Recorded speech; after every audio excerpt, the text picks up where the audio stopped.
Hey, Amir, it's Matt. Hey Matt, how's it going? How are you? I am doing fantastic. I'm doing fantastic. Thank you so much for calling in. I had two sets of questions, one on the consumer side and one on the business owner side. To give you context, I own and run a real estate wholesaling operation. We do a few $1 million a year.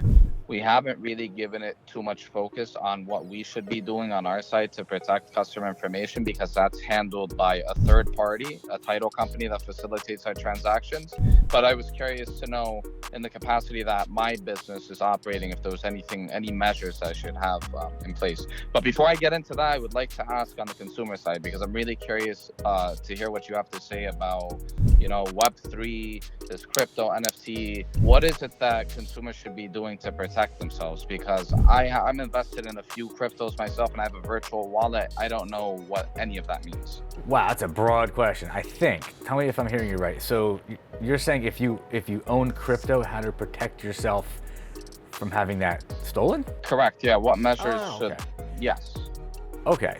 Well, I can tell you what I do, and I'm by no means am I giving any financial advice to anybody about how to handle cryptos. But I can tell you that the cold storage is definitely something it's a must. Like you absolutely must get.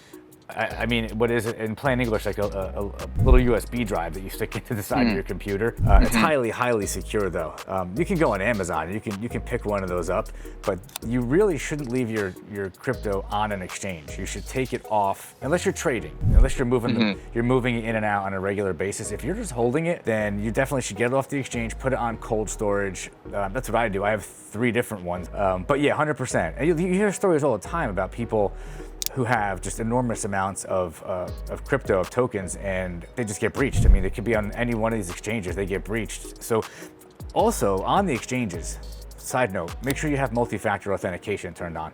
So that when you log into like I use Coinbase Pro, so when I log into that, it requires me to put a 6-digit code in. So that in and of itself is probably one of the best things you can do. But then if you're gonna, like if you have Bitcoin, take the Bitcoin off the exchange, put it on cold storage, and hold on to it. Frankly, keep buying more. But again, I'm not a financial advisor.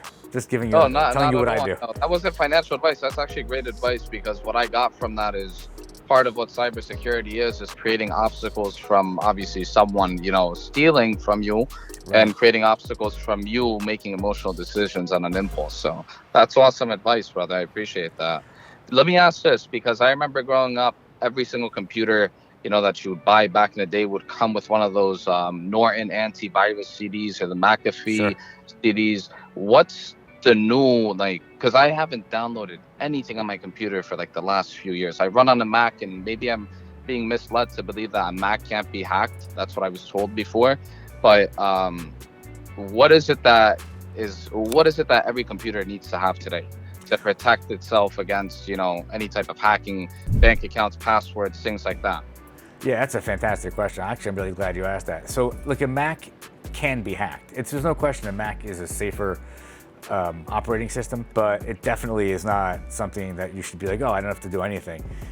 I'm going to answer your question like in broad terms, whether it's a Mac or a PC. Okay, you should definitely have some sort of antivirus on there. There's some really good ones that even go a step further, and they do intrusion protection at several different levels. So like SentinelOne is a good product. That's a product that it's a public company. It's one of the best names out there, and it goes really deep. And if it detects something, it contains it, and it sends you alerts. It's definitely a good. There's many good products, but you're asking me for one example. SentinelOne is a good one.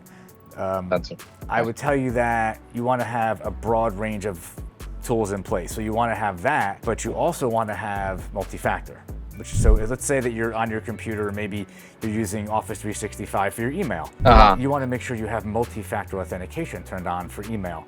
Or Google, Gmail, it really doesn't matter. They all have it, but that is huge, because it kind of goes back to the question you asked initially, which was you're working with third-party vendors.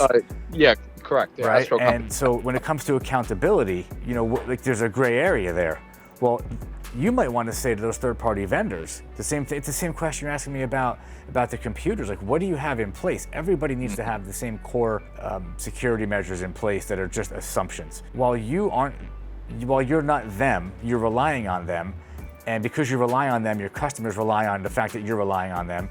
Who's to say that they're doing the right thing? I would actually tell you to contact them and say, give me your report, your cybersecurity report. Give me your plan, give me your last audit.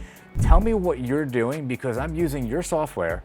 I'm relying on your software. Well, what happens if you guys are breached and you guys go down? That means I'm out of business because I can't use your software.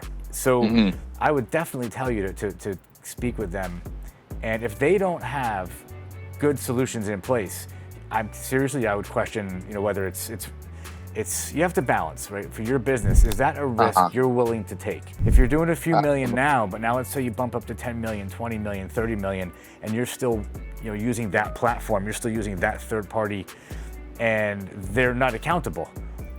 What do you do? I mean, now your insurance company is not going to pay you out on a breach. It gets very, very complicated.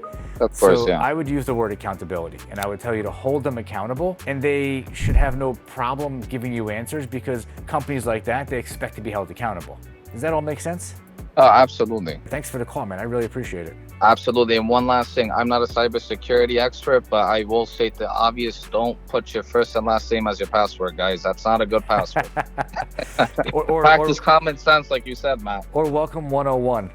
Exactly. Or 1, 2, 3, 4, 5, 6, 7, 8, 9. Absolutely. Absolutely. Great talking to you, Matt. You too, man. Thank you. What you're doing, man. God bless. You too. I'll talk to you soon. Bye-bye. Yes, sir. Bye. If you want to find out more about how we can help you with your IT, with your technology, with your cybersecurity, click the link down below, schedule a free consultation. We'd love to speak with you.